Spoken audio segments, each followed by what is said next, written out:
साथी हो। म चाहिँ अब फेरि यहाँ मिरिक झिलको छेउछाउबाट घुम्दैछु हो। तपाईँहरूलाई पनि देखाउन चाहन्छु। यहाँ हेर्नुहोस् त, मिरिक झिलको यहाँ बिचमा रहेछ मन्दिर, शिव मन्दिर है।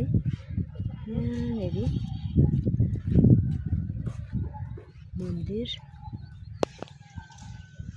अब यस्तो रहेछ है गाउँहरू।